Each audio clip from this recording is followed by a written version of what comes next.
గురుగారు చీపురుని లక్ష్మీదేవి స్వరూపంగా అని అంటూ ఉంటారు అందరూ.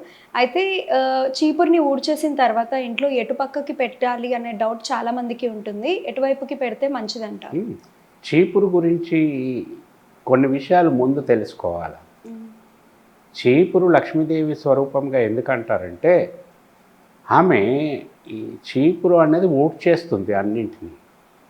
అంటే అనవసరమైన వాటిని అన్నింటినీ ఊడ్చి ఒక పక్కకు తీసుకెళ్తుంది. హుహు. అవసరమైనవి అప్పుడు శుభ్రంగా నేల కానీ ఏదైనా సరే కొంచెం శుభ్రం అవుతుంది. ని- ఈ పరిశుభ్రమే లక్ష్మీదేవి స్వరూపం అన్నమాట. ఆ స్వరూపం రావటానికి చీపురు సహాయపడుతుంది. కాబట్టి చీపురు కూడా లక్ష్మీదేవి స్వరూపం అని మనం ఇంటర్ప్రిటేషన్ చేసుకోవచ్చు. హ్మ్. చీపురు ఏమిటి? శనిదేవుడి యొక్క ఆయుధం, శనీశ్వరుడి ఆయుధం చీపురు. మీరు నవగ్రహాలు ప్రదక్షిణ చేసేటప్పుడు ఎప్పుడైనా పశ్చిమానికి అభిముఖంగా ఉన్నటువంటి శనీశ్వరుణ్ణి చూడండి. ఆయన ఒక చేతిలో చీపురు పట్టుకొని నిలబడతారు, జాడు. ఓకే. ఆ చీపురు పైకి ఉంటుంది, చీపురు కట్టిన కర్ర ఈయన పట్టుకుంటారు. మనము బయట కర్మచారులు మున్సిపాలిటీ వాళ్ళంతా చూస్తుంటారు కదా, ఇట్లా పొడుగాటి చీపురు పట్టుకొని ఇట్లా ఊడ్చేస్తుంటారు, అట్లాంటి కర్ర అన్నమాట. సో ఆయన పని ఏమిటి? శనీశ్వరుడు అంటే అందరూ భయపడతారు. శని మహర్దశ నడుస్తుందంటే భయపడతారు. కారణం ఏమిటంటే ఆయన మనలో ఉన్నటువంటి కర్మతో వచ్చినటువంటి ఎన్నో మలినాలని శుభ్రం చేసేస్తుంటారు ఆయన. ఆయన పనే అది. అది చాలా గొప్ప పని.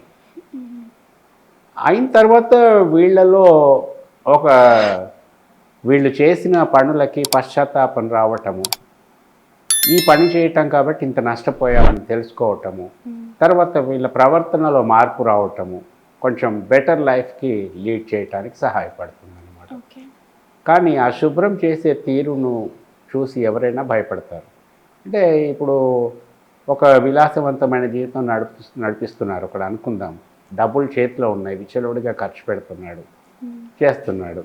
ఒక దశ వస్తుంది, ఆయనకి దగ్గర డబ్బులు లేకుండా పోతాయి. ఇప్పుడు మన ఇంట్లో ఒక పిల్లాడు ఉన్నాడు అనుకోండి, వాడికి డబ్బులు ఎక్కువ ఉన్నాయి కాబట్టి వాడు ఎక్కువ చాక్లెట్లు తింటున్నాడు, బయట తిరుగుతున్నాడు, వాడికి డబ్బులు ఇవ్వటం మానేసాం మనం.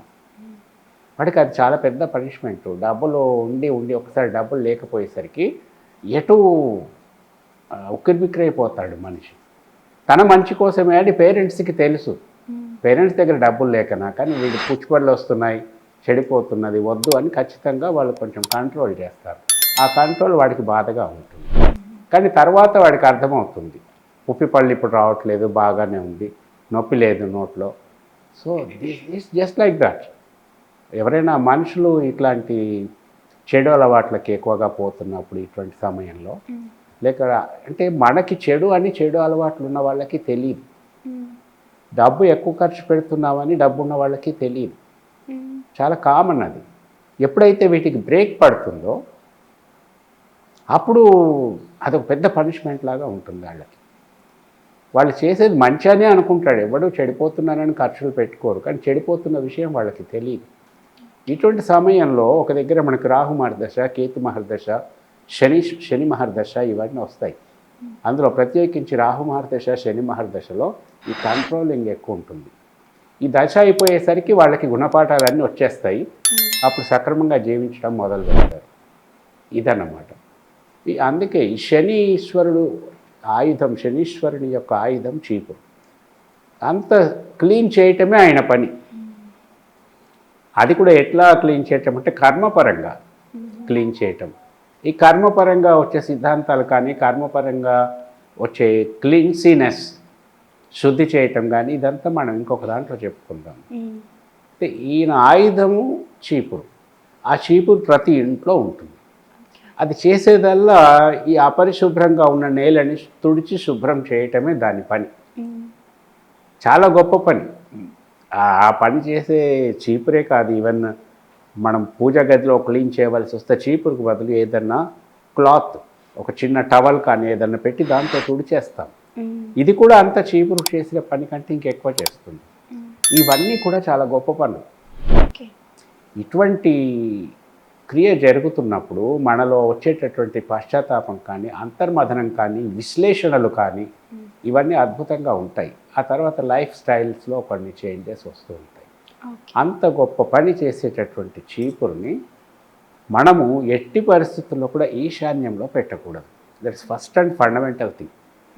చాలామంది ఏం చేస్తారు, ఊడ్చేసిన తర్వాత ఇంటి డోరు ఈశాన్యంలో ఉంటుందనుకోండి, సో ఆ డోర్ పక్కన పెట్టేస్తే ఎవరికి కనపడదు. ఈ చీపురు ఎవరికి కనపడకుండా కనపడని చోట పెట్టాలని అభిప్రాయం. ఆ తలుపు వెనకాల పెట్టేస్తారు ఎవరికి కనపడదని. కానీ ఈశాన్యంలో చీపురు పెట్టడం చాలా పెద్ద దోషం కిందకే వస్తుంది. ఓకే. ఈశాన్యం ఈశ్వర స్థానం, పడమర శనీశ్వర స్థానం. అక్కడి నుంచి తీసుకొచ్చి ఇక్కడ పెట్టకూడదు.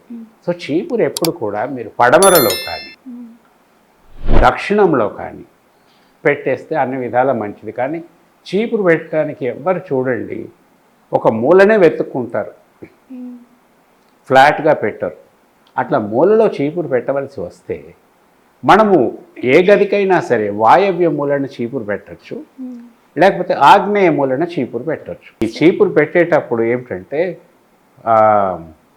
నిలబెట్టేస్తుంటారు. అంటే హ్యాండిల్ కిందికి ఉంటుంది, బ్రష్ పైకి ఉంటుంది.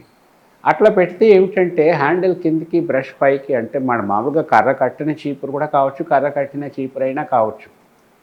ఎప్పుడు కూడా బ్రష్ పైకి ఉండకూడదు. అట్లా ఉందంటే అది శనీశ్వరుని యొక్క ఆయుధంగా నిలబడుతుంది. అంటే శనీశ్వరుడి యొక్క ప్రజెన్స్ని మనము ఇన్వైట్ చేస్తున్నామని అర్థం. అట్లా చేయకూడదు. ఎప్పుడు కూడా బ్రష్ కిందికి ఉండాలి, చీపురు యొక్క హ్యాండిల్ పైకి ఉండాలి. దాన్ని పశ్చిమంలో కానీ దక్షిణంలో కానీ లేదా వాయవ్య మూల కానీ ఆగ్నేయ మూలలో కానీ పెట్టవచ్చు. నైరుతిలో చీపురు ఎప్పుడు పెట్టకూడదు. నైరుతిలో పెట్టకూడదు. దానికి డయాగ్నల్గా ఆపోజిట్లో ఉండేటటువంటి ఈశాన్యంలో కూడా చీపురు పెట్టకూడదు. ఇది మంచిది కాదు.